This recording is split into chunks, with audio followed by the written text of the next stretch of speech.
고구려와 발해는 당연히 중국의 역사입니다. 한국은 신라와 백제로 이루어졌던 나라이고 중국 덕분에 신라가 백제와 이국을 통일하면서 한반도가 완성된 것이잖아요. 여기 영국의 역사학 포럼이 열리는 강단에서 중국인 교수가 논리적인 주장을 하고 있습니다. 유럽인 교수들은 그의 말에 쫑긋 귀를 세우고 듣고 있는 와중에 한 미국인 교수가 그녀를 황당한 눈빛으로 쳐다보고 있는데요. 이내 중국인 교수에게 화를 내며 논리를 쏟아내는 미국인 교수에게 시선이 쏠리는데 과연 무슨 사연일까요? 영상 시작 전 구독, 좋아요 부탁드릴게요. 안녕하세요. 저는 미국에서 아시아 역사를 연구하는 교수 헬레나입니다. 어린 시절부터 역사를 너무 사랑한 나머지 세계 역사에 대해 하나하나 공부하기 시작했고 한국 역사를 공부하면서부터 한국사 전문 연구자로 발돋움하게 되었죠. 벌써 29년째 연구를 지속하고 있고 학계에서는 꽤나 유명한 사람이 되었네요. 한국사 하면 떠올리는 몇 명의 교수들 중에 한 명이 되었으니까요. 처음 한국사를 공부할 때를 생각하면 정말 아찔합니다. 한국 역사를 공부해봐야 손가락만 빨거다. 한국의 역사는 중국 역사의 아류다 라는 주장이 각계각층에서 들렸고 한국이 중국 문화권인데 중국사를 공부해야 그나마 밥 벌어먹고 살거라는 이야기를 간신히 견뎌야 했으니까요. 물론 이제야 알게 되었지만 당시에 중국 학계의 영향을 받은 몇 명의 교수들이 저를 그렇게 현혹했던 거였고 지금에 와서는 그때 그런 수모를 견뎌낸 것이 너무 다행스러운 일이 되었지만요. 그런데 그런 저의 처음 시작은 유럽의 역사였어요. 미국인들 대부분이 유럽인의 후손이며 저 또한 과거 영국인의 후손으로 알고 있기에 자연스레 영국사나 유럽의 역사에 눈길이 쏠리게 되었습니다. 유럽의 역사가 찬란하고 철학, 과학, 미술 등 모든 방면에서 뛰어나다고 생각했던 아주 저에게 있어 수치스러운 시절이 있었거든요. 사실 유럽의 역사는 아시아의 영향을 알게 모르게 많이 받은 것이 사실이고 아시아 덕분에 성장한 것임에도 그걸 유럽에서는 가르치지 않으니까요. 저도 연구를 하다 보니 알게 되었던 것이죠.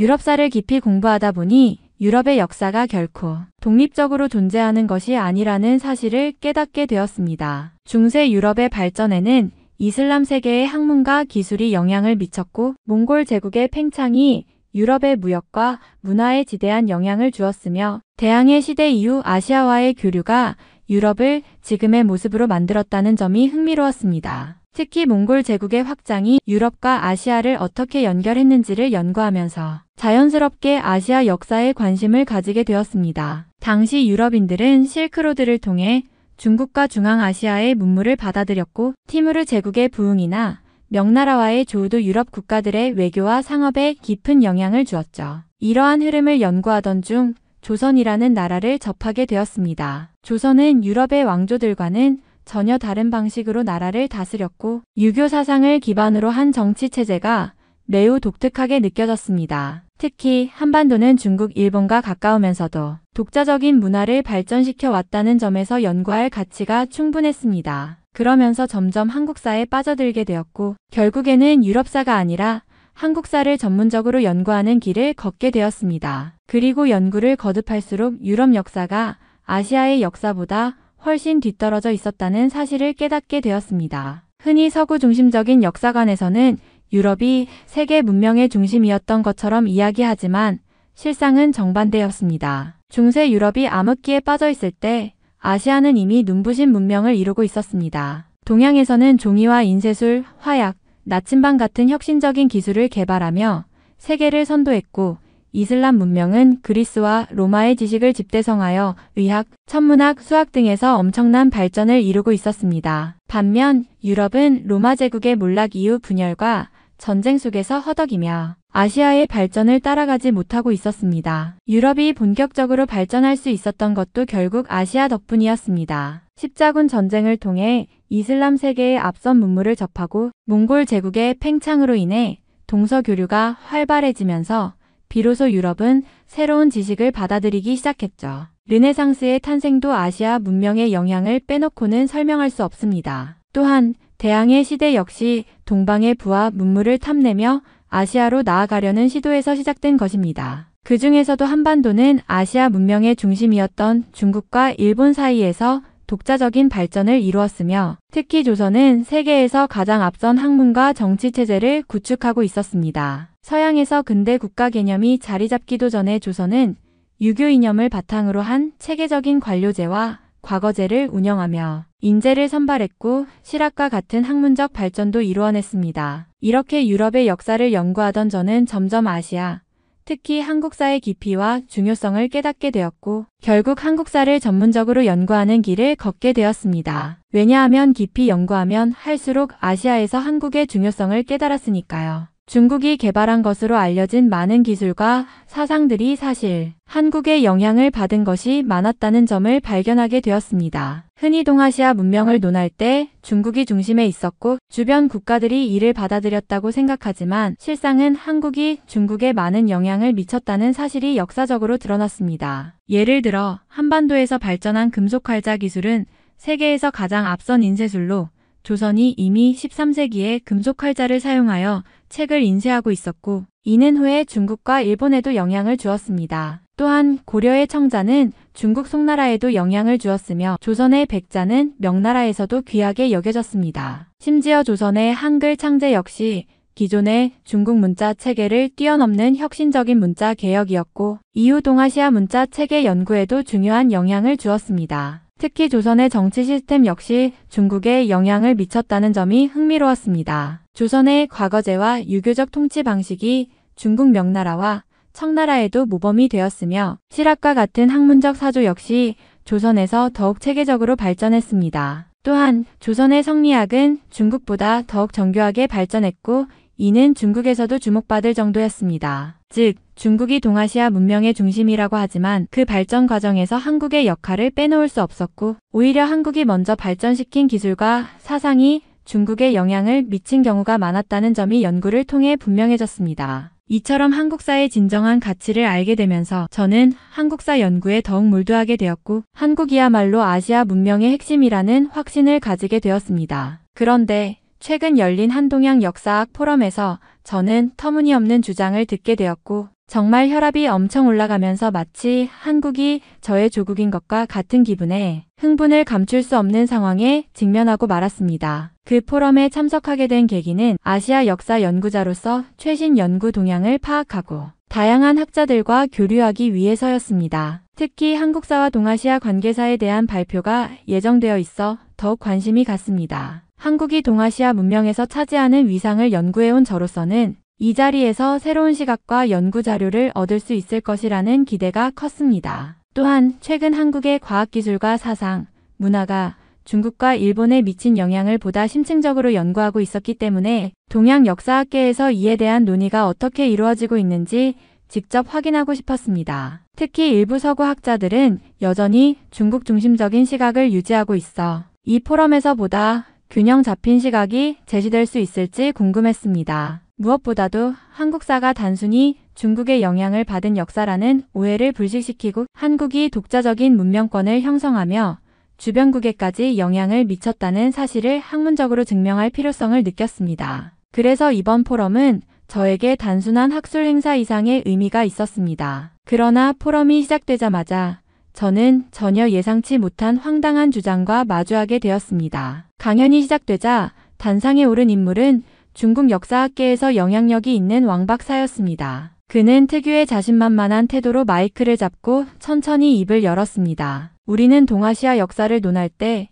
한 가지 분명히 해야 할 점이 있습니다. 바로 중국 문명이 동아시아 전체의 근간이었으며 이 지역의 모든 국가들은 중국 문명의 영향을 받아 발전했다는 사실입니다. 그의 발언을 듣는 순간 저는 이미 불길한 예감을 느꼈습니다. 아니나 다를까 왕 박사는 곧바로 본론으로 들어갔습니다. 예를 들어 고조선을 살펴봅시다. 많은 사람들이 고조선을 한국사의 시작으로 보지만 사실 고조선은 중국 문명의 일부였습니다. 연나라의 영향을 받았으며 심지어 진나라 시기에는 중국 황제의 권위 아래 있었습니다. 또한 사료를 보면 고조선은 중국의 제후국과 같은 위치에 있었고 이는 곧 고조선이 독립적인 국가라기보다는 중국 문명의 확장된 일부였다는 것을 의미합니다. 왕 박사는 중국 특유의 역사 해석 방식에 따라 논리를 전개해 나갔습니다. 그는 중국 고대 사서에 등장하는 기록들을 하나하나 나열하며 천하의 중심은 언제나 중국이었으며 주변 국가들은 중국의 영향 아래 있었다는 전형적인 중국식 논리를 펼쳤습니다. 고조선의 법과 제도를 보십시오. 팔조법이라는 법률 체계 역시 중국의 법률에서 영향을 받았다는 점이 명확합니다. 또한 고조선이 사용한 문자와 문화적 요소들은 모두 중국의 선진 문명에서 유래한 것입니다. 결국 고조선은 독립적인 국가가 아니라 중국 문명의 일부로 볼 수밖에 없습니다. 그의 말이 계속될수록 저는 점점 더 혈압이 오르는 것을 느꼈습니다. 고조선이 중국의 영향을 받았다는 식의 주장은 이미 수많은 역사적 연구를 통해 반박된 바 있었고 무엇보다도 고조선은 엄연히 독립적인 국가로 존재했음이 명백한 사실이었습니다. 하지만 왕 박사는 마치 이를 기정사실화하려는 듯 확신에 찬 어조로 강연을 이어갔습니다. 따라서 우리는 동아시아 역사를 연구할 때 한국사라는 개념을 따로 분리하는 것이 아니라 중국사의 확장된 일부로 바라보는 것이 더 합리적입니다. 고조선뿐만 아니라 이후 고구려 역시 중국의 지방정권 중 하나로 볼 수 있는 근거가 많습니다. 따라서 한국사는 독립적인 역사가 아니라 중국 문명의 연장선으로 이해해야 합니다. 그의 강연이 끝나자 일부 청중들은 고개를 끄덕였고 일부는 웅성거리기 시작했습니다. 저는 차마 가만히 있을 수 없었습니다. 마치 한국이 저의 조국이라도 되는 듯한 기분이 들었고 이 터무니없는 주장에 반박하지 않으면 안 될 것 같았습니다. 왕 박사는 청중들에게 질문할 기회조차 주지 않은 채 곧바로 다음 주제로 넘어갔습니다. 그는 자신이 준비한 슬라이드를 넘기며 이제는 고구려의 역사가 중국사라는 주장을 펼치기 시작했습니다. 이제 고구려에 대해 이야기해보겠습니다. 많은 사람들이 고구려를 한국사의 일부로 간주하지만 역사적 사료를 면밀히 살펴보면 고구려는 본질적으로 중국의 지방정권이었음을 알 수 있습니다. 그는 먼저 중국의 고대 사서들을 언급했습니다. 삼국지 위서 동의전에 보면 고구려는 본래 부여에서 갈라져 나와 형성된 나라로 기록되어 있으며 부여와 마찬가지로 중국의 책봉체계 아래 있었습니다. 또한 후한서에는 고구려 왕이 후한의 황제에게 조공을 바쳤다는 기록이 나옵니다. 이는 곧 고구려가 독립적인 국가가 아니라 중국 황제의 통치 질서 내에서 운영된 지방 정권이었다는 의미입니다. 그는 화면에 고대 지도까지 띄우며 고구려의 영토가 한반도뿐만 아니라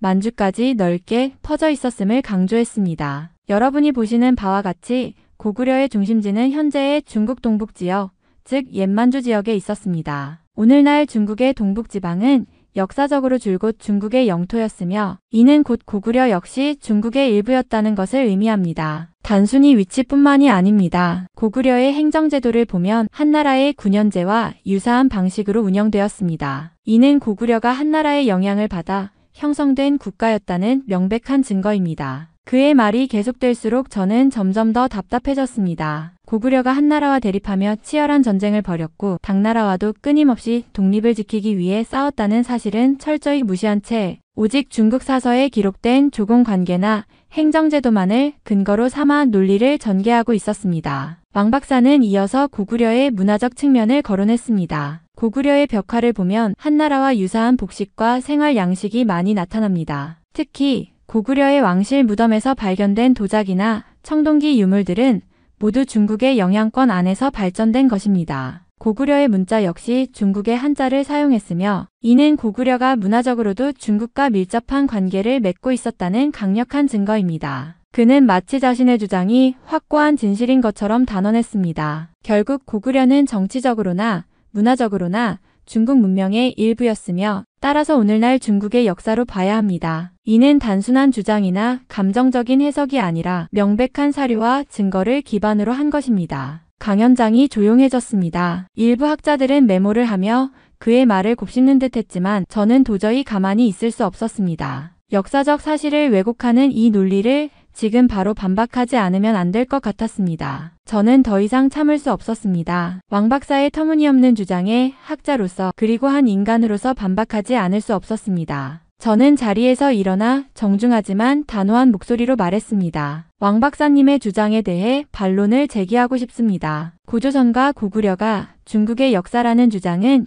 역사적 사실을 왜곡하는 것입니다. 고조선은 중국이 아니라 한국의 역사이며 고구려 또한 독립적인 국가로서 존재했던 엄연한 한국사의 일부입니다. 강연장 안이 순간 조용해졌습니다. 학자들은 저를 주목했고 왕 박사는 예상치 못한 반박에 미묘하게 표정을 바꾸었습니다. 하지만 저는 멈추지 않았습니다. 고조선이 연나라의 영향을 받았다는 점을 근거로 중국의 일부라고 주장하시지만 이는 전혀 논리적이지 않습니다. 당시 동아시아의 여러 국가들은 서로 영향을 주고받으며 발전했습니다. 오히려 중국의 법제와 문화가 고조선에서 전해진 부분도 적지 않습니다. 그리고 고조선은 중국과 대등한 관계를 맺으며 독립적인 국가로 존재했던 것이지 중국의 속국이 아니었습니다. 저는 잠시 숨을 고르고 더욱 강한 어조로 덧붙였습니다. 또한 고구려가 중국의 지방정권이었다는 주장도 역사적 사실과 어긋납니다. 고구려는 한나라와 수나라, 당나라와 끊임없이 전쟁을 벌였으며 수양제와 당태종의 대군을 여러 차례 격파한 국가입니다. 과연 중국의 지방정권이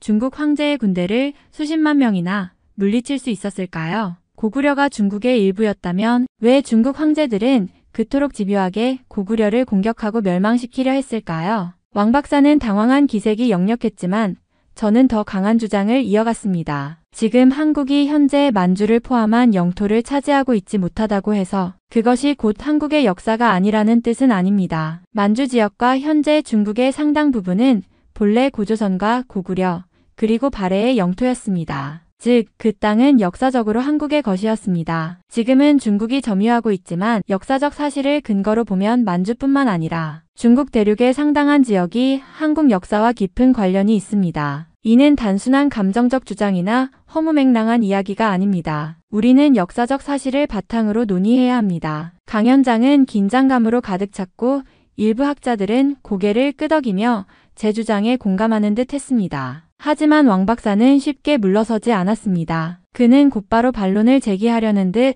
자세를 고쳐 앉았고 학술적인 논쟁이 본격적으로 시작될 분위기였습니다. 왕 박사는 잠시 침묵하더니 미소를 지으며 말했습니다. 헬레나 교수님, 흥미로운 주장입니다. 하지만 역사적 사실을 냉정하게 바라봐야 하지 않을까요? 한국의 역사가 독립적이라는 주장은 감정적인 측면이 강합니다. 오히려 한국의 역사는 본질적으로 중국 역사의 일부이며 고조선과 고구려뿐만 아니라 백제와 신라도 중국의 영향권 아래 있었습니다. 그는 자신감 넘치는 표정으로 몇 가지 사료를 화면에 띄웠습니다. 삼국지 위서 동의전에는 신라와 백제가 한나라의 책봉을 받았다고 기록되어 있습니다. 이는 두 나라가 독립국이 아니라 중국의 조공체제 속에 있던 지방 정권이었음을 보여줍니다. 또한 주서나 수서 등의 중국 사서에서도 백제와 신라가 중국 황제에게 조공을 바쳤다는 기록이 다수 등장합니다. 이것이 의미하는 바는 명확합니다. 한국의 역대 왕조들은 자발적으로 중국의 외교 질서에 편입되었고 이는 그들이 본래 중국 문화권 내에 있었다는 강력한 증거입니다. 그는 화면을 넘기며 한자를 가리켰습니다. 또한 백제와 신라의 왕들은 스스로를 왕이라고 칭했지만 중국 황제에게 올린 문서에서는 항상 즉 신하라고 자칭했습니다. 이는 백제와 신라가 독립국이 아니라 중국 황제의 신하 국가였다는 것을 의미합니다. 이는 단순한 외교적 형식이 아닙니다. 당시 국제 질서에서 신하는 충성을 의미하며 이러한 표현은 한국의 왕조들이 스스로 중국의 일부임을 인정했다는 강력한 증거입니다. 그는 고개를 들어 저를 바라보며 덧붙였습니다. 그리고 고려시대에도 조공 관계는 지속되었습니다. 고려의 태조 왕건은 후당, 후진, 후한, 후주의 책봉을 받았고 명나라 시기에도 조선은 철저히 중국의 외교 질서 안에서 움직였습니다. 조선의 태종과 세종조차도 명나라 황제에게 정기적으로 조공을 바쳤으며 이는 한국이 자주국이 아닌 중국의 영향 아래 있었음을 입증합니다. 그는 다시 화면을 넘기며 강조했습니다. 결론적으로 한국의 역사는 본래 중국 문명의 일부였고 백제와 신라는 그 중에서도 이국 체제의 일부였습니다. 쉽게 말해 한국이라는 국가는 여러 중국 지방 정권들이 합쳐진 형태로 존재했던 것입니다. 이것이 역사적 사실이며 감정이 아니라 사료에 근거한 것입니다. 왕 박사는 저를 바라보며 도전적인 미소를 지었습니다. 강연장은 팽팽한 긴장감으로 가득 찼고 일부 학자들은 그의 주장을 받아들이는 듯한 표정을 짓고 있었습니다. 그러나 저는 이 주장에 굴복할 수 없었습니다. 역사적 진실을 바로잡기 위해 다시 반박할 준비를 했습니다. 저는 왕 박사의 말을 끝까지 들은 뒤 침착한 목소리로 반박하기 시작했습니다. 왕 박사님, 조공체제를 근거로 특정 국가가 중국의 일부라고 주장하는 것은 동아시아 역사에 대한 심각한 오해에서 비롯된 것입니다. 조공은 단순히 외교적 형식이었을 뿐 독립성을 의미하는 것은 아니었습니다. 만약 조공을 바친 국가가 모두 중국의 일부라면 당나라의 조공을 바친 아랍의 아바스 왕조도 중국의 일부라고 할 수 있겠습니까? 강연장에 있던 학자들 사이에서 웃음이 새어나왔습니다. 저는 계속해서 말을 이어갔습니다. 조공 관계는 동아시아 국제질서 속에서 이루어진 일종의 외교적 관례였습니다. 실제로 한국은 중국과 전쟁을 벌이며 독립을 지켜왔습니다. 특히 발해의 역사를 보면 중국 중심적 역사관이 얼마나 왜곡된 것인지 알 수 있습니다. 저는 화면을 넘기며 발해의 지도를 띄웠습니다. 고구려가 당나라에 의해 멸망한 후 그 유민들은 단순히 사라지지 않았습니다. 대조영은 고구려 유민들과 말갈족을 규합하여 발해를 건국했고 스스로를 고구려를 계승한 나라라고 선언했습니다. 이는 신당서에도 명확히 기록되어 있습니다. 발해는 당과 대등한 관계를 유지했으며 일본과의 외교 문서에서도 발해 스스로를 고구려의 후계국이라고 밝히고 있습니다. 일부 학자들이 고개를 끄덕이는 모습이 보였습니다. 저는 이어서 말했습니다. 또한 중국과 한국은 문화적으로도 차이가 분명합니다. 대표적인 예로 온돌 문화를 들 수 있습니다. 고구려 벽화에서 온돌이 사용된 증거들이 발견되었으며 발해에서도 이 전통이 이어졌습니다. 하지만 중국 한족 문화에서는 온돌이 주요 난방 방식이 아니었습니다. 오히려 현재 중국 동북 지역에서 온돌이 발견되는 것은 이 지역이 원래 한국 민족의 땅이었음을 반증하는 것입니다. 저는 천천히 숨을 고르며 말을 이어갔습니다. 또한 한민족의 전통적인 생활 양식에서도 독자성이 드러납니다. 한국인들은 역사적으로 상투를 틀고 백이민족이라 불릴 정도로 흰옷을 즐겨 입었으며 유교 사상이 도입되기 이전에도 독자적인 신앙과 문화를 가지고 있었습니다. 반면 중국 한족 문화는 전혀 다른 헤어스타일과 복식을 유지해왔죠. 만약 한국이 중국의 일부였다면 왜 이러한 문화적 차이가 지속적으로 유지되었을까요? 주변의 학자들은 진지한 표정으로 제 말을 듣고 있었습니다. 몇몇은 고개를 끄덕이며 메모를 하고 있었고 일부는 왕 박사의 반응을 살피고 있었습니다. 저는 마지막으로 덧붙였습니다. 역사는 사료를 바탕으로 분석해야 합니다. 한국은 단순히 중국의 조공국이 아니었으며 오히려 중국과 전쟁을 치르며 독립성을 유지해온 국가였습니다. 만약 왕 박사님의 논리대로라면 당나라와 수나라를 수차례 물리친 고구려와 발해는 무엇이 됩니까? 단순한 지방정권이 중국의 황제를 상대로 그렇게까지 싸울 수 있었을까요? 왕 박사는 아무 말 없이 저를 바라보았습니다. 주변의 학자들은 이제 저의 주장에 더욱 집중하는 분위기였습니다. 저는 이 기회를 놓치지 않고 더욱 강한 논리를 펼칠 준비를 했습니다. 저는 더욱 구체적인 연구 자료와 유물들을 통해 제 주장을 강화하려 했습니다. 사실 역사적 연구에서는 단지 문헌만을 보고 판단할 수 없습니다. 실질적인 유물들이나 고고학적 증거들이 그 시대의 문화와 역사를 뒷받침해주기 때문입니다. 제가 말씀드리고 싶은 첫 번째 유물은 바로 고구려의 벽화입니다. 저는 고구려 벽화와 관련된 사진을 화면에 띄웠습니다. 이 벽화들은 고구려가 자랑하는 독특한 문화와 생활 양식을 보여줍니다. 특히 고구려의 무덤 벽화에서는 고구려 사람들이 온돌을 사용하고 고구려 특유의 복식을 입은 모습이 그려져 있습니다. 고구려의 무덤인 무용총에서는 고구려의 상류층들이 온돌방에서 생활하는 모습이 상세히 그려져 있는데 이는 온돌 문화가 고구려에서 이미 존재했음을 증명하는 유물입니다. 그 당시 중국의 유물들에서는 온돌과 같은 난방 방식이 발견되지 않았습니다. 이는 고구려가 중국과는 다른 독립적인 문화를 발전시켰음을 보여줍니다. 몇몇 교수들은 고구려 벽화에 대해 이전에 본 적이 있다는 듯 고개를 끄덕였습니다. 저는 이어서 다른 유물들에 대해 이야기했습니다. 또한 발해에서 발견된 유물들도 중요한 증거입니다. 발해의 수도였던 상경에서 출토된 발해, 금동관과 발해의 화폐들을 보면 고구려의 영향을 받은 독특한 양식이 나타납니다. 발해의 금동관은 고구려의 관모와 매우 유사한 형태로 고구려의 왕족과 귀족이 사용했던 상징적인 장식물입니다. 그리고 발해의 화폐 역시 중국에서 유통되던 화폐와는 다른 양식을 가지고 있었으며 이는 발해가 중국과 독립적으로 경제적 활동을 했음을 보여줍니다. 저는 화면을 넘기며 다른 유물들을 보여주었습니다. 그리고 고구려와 발해의 유적지에서 출토된 고구려, 신라 연합군의 전쟁 유물들도 중요한 증거입니다. 특히 고구려와 신라가 연합하여 당나라와 싸운 백제와 신라 전투 유물들은 고구려와 신라가 당나라의 압박을 뚫고 독립적인 세력을 형성했음을 보여줍니다. 이러한 유물들은 단순한 전쟁의 흔적이 아니라 고구려와 신라가 중국의 압박에서 벗어나 독자적인 문화와 국가를 형성했음을 증명합니다. 주변 교수들이 유물에 대한 제 설명에 더욱 집중하는 모습을 보았습니다. 그들은 노트를 꺼내어 메모를 하거나 유물들의 사진을 자세히 살펴보았습니다. 저는 계속해서 제 주장을 강화하려 했습니다. 마지막으로 한국의 고대 문화와 관련된 유물 중 하나는 삼국사기와 삼국유사에서 언급된 고조선의 유물들입니다. 최근 고조선의 유적지인 평양 근처에서 발견된 고대 유물들은 고조선이 단순히 중국의 일부분이 아니라 독립적인 국가였음을 보여주는 강력한 증거입니다. 고조선의 유물 중 일부는 중국에서 발견된 것과는 전혀 다른 특징을 가지고 있으며 고조선의 고유한 문화를 확인할 수 있습니다. 저는 잠시 멈추고 고개를 들어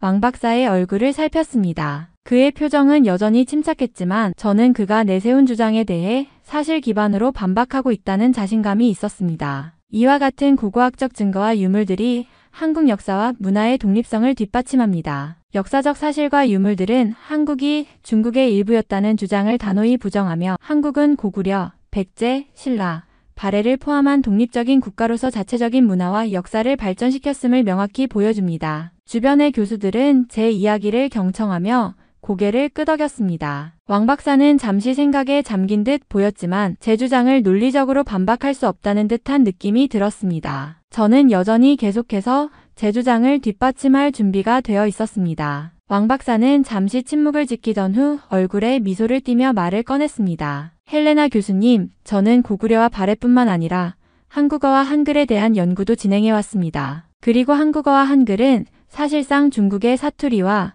중국 변방의 글자에 불과하다는 점을 말씀드리고 싶습니다. 이 부분을 좀 더 설명드리겠습니다. 그는 자료를 넘기며 화면에 고대 중국의 문헌들과 그 당시 사용된 문자들을 띄웠습니다. 한국어는 그 자체로 중국어의 사투리적 변형에 지나지 않습니다. 한자의 영향을 받은 한국어는 원래 중국어의 한 형태에서 발전한 것이며 오늘날 한글은 중국의 고대 문자에서 기원한 변형적인 형태입니다. 예를 들어 한자의 사용은 고대 한국이 중국의 제후국 중 하나였을 때 중국의 문화를 받아들여 발전한 결과입니다. 한글 역시 중국의 문자체계를 바탕으로 만들어진 것으로 중국의 춘추전국 시대 당시부터 한국 지역은 중국의 영향을 강하게 받았던 지역이었습니다. 주변 교수들은 고개를 끄덕이며 왕 박사의 말에 주의를 기울였습니다. 나는 그가 내세운 주장에 다시 반박할 준비가 되어 있었습니다. 왕 박사는 계속해서 자신의 주장을 이어갔습니다. 춘추전국 시대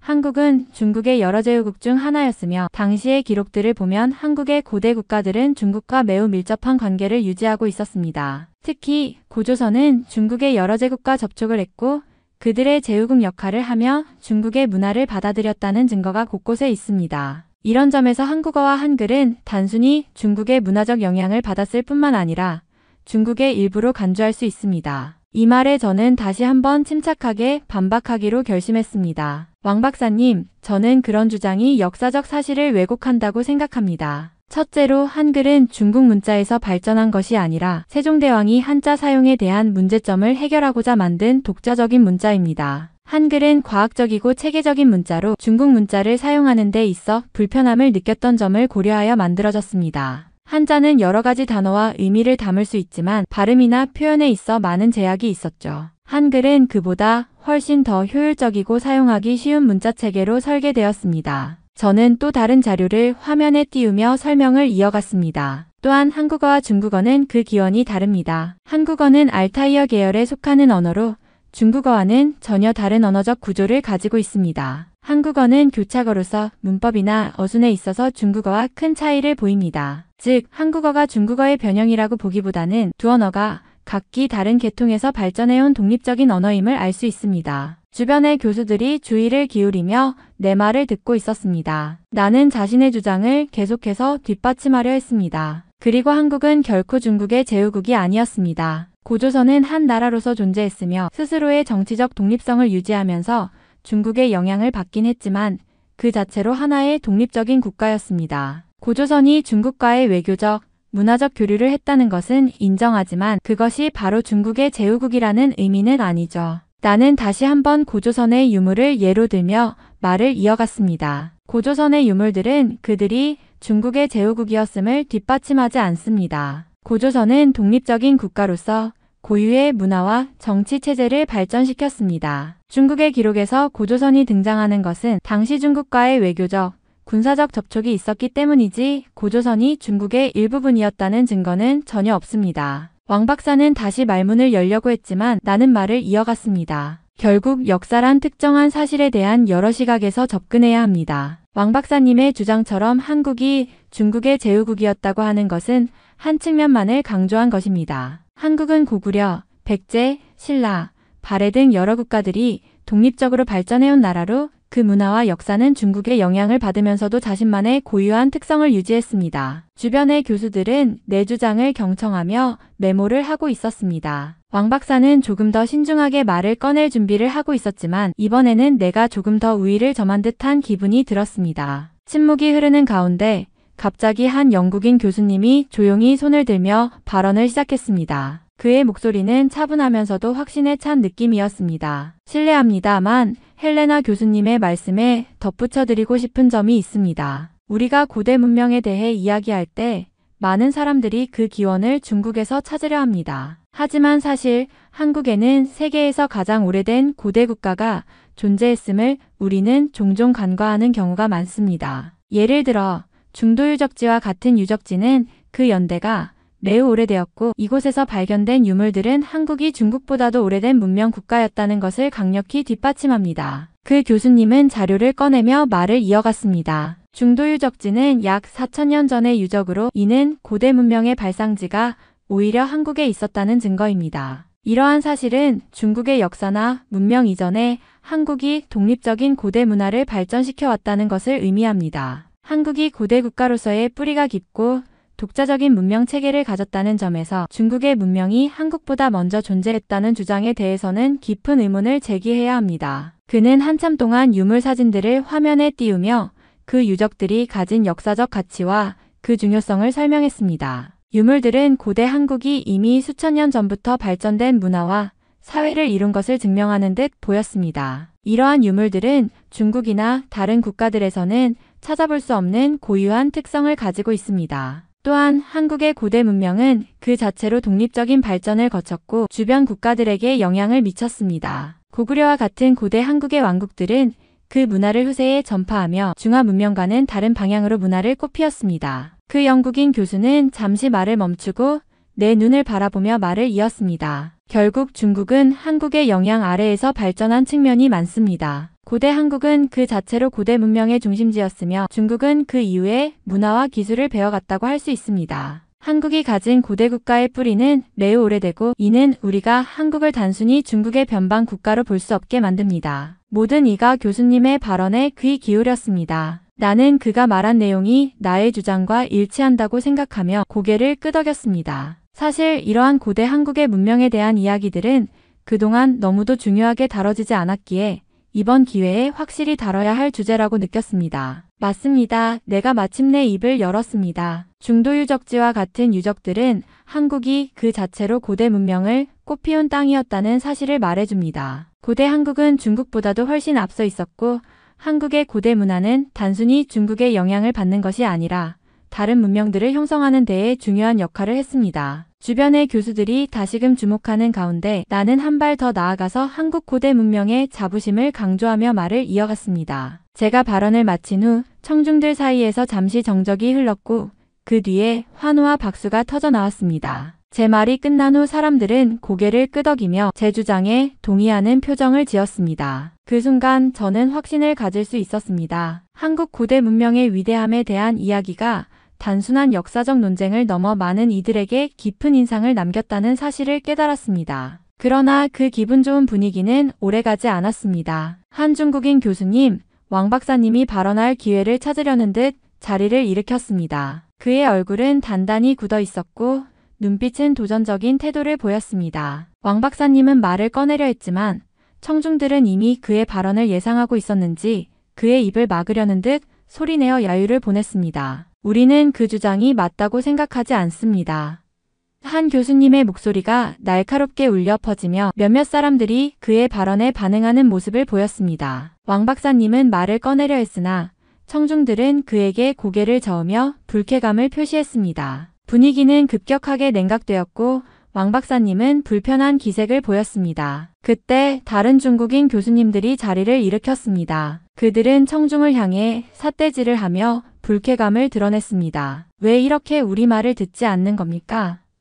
한 교수님은 극도로 화가 난 상태에서 고개를 흔들며 말했습니다. 우리는 학문적인 토론을 해야 합니다. 이런 태도는 무례한 것입니다. 청중들은 이에 더욱 분노하며 큰 소리로 반박의 목소리를 높였고 몇몇은 박수까지 치며 제 주장을 지지했습니다. 그럼에도 불구하고 중국인 교수님들은 여전히 화를 참지 못하고 자리를 떠나며 청중을 향해 거칠게 손짓을 했습니다. 그들의 태도는 점점 더 불편해 보였고 그들의 고집스러운 입장은 토론의 본질을 무시하고 있음을 드러내고 있었습니다. 왕 박사님은 잠시 당황했으나 결국 그의 동료들과 함께 조용히 자리를 떠났습니다. 이 모든 과정에서 청중의 반응은 그 어느 때보다 뜨겁고 격렬했으며 저는 그 순간 자신감이 솟구쳤습니다. 우리가 한국의 역사와 문화를 옹호하는 일이 단순히 학문적 토론을 넘어서 많은 사람들의 마음을 움직였다는 사실이 더욱 확고하게 느껴졌습니다. 이제야 우리가 제대로 된 역사를 되찾고 있다는 느낌이 들지 않나요?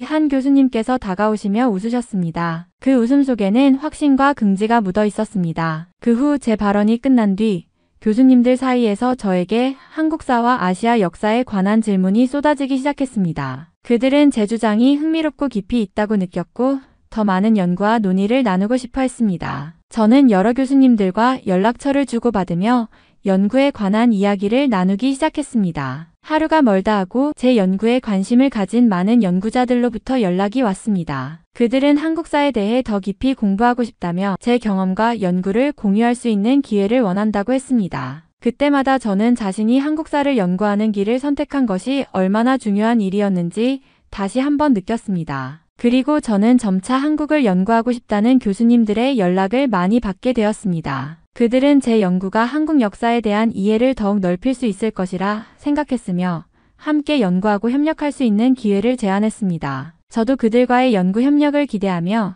기꺼이 답변을 주었고 한국사에 대한 더욱 깊은 연구를 위한 다양한 계획을 논의하기 시작했습니다. 그러한 흐름 속에서 한국사에 대한 연구가 단지 한 나라의 역사를 넘어서 아시아 전체의 역사적 맥락을 이해하는 데 중요한 열쇠가 된다는 확신을 가지게 되었습니다. 이 경험을 통해 한국사의 중요성을 더욱 깊이 깨닫게 되었고 저는 앞으로도 한국에 대한 연구를 계속 이어가고 싶다는 결심을 하게 되었습니다. 한국에 대해 관심이 높아진 만큼 제대로 된 역사를 알리는 것이 중요하다고 생각했고 다른 연구자들도 한국에 대해 정확한 역사를 연구해서 더 이상 잘못된 역사가 퍼지지 않기를 바랄 뿐입니다. 이번 사연은 여기서 마무리하도록 하겠습니다. 끝까지 시청해주셔서 감사드립니다. 좋아요와 구독은 영상 제작에 큰 힘이 됩니다. 꼭 한 번씩만 눌러주세요. 감사합니다.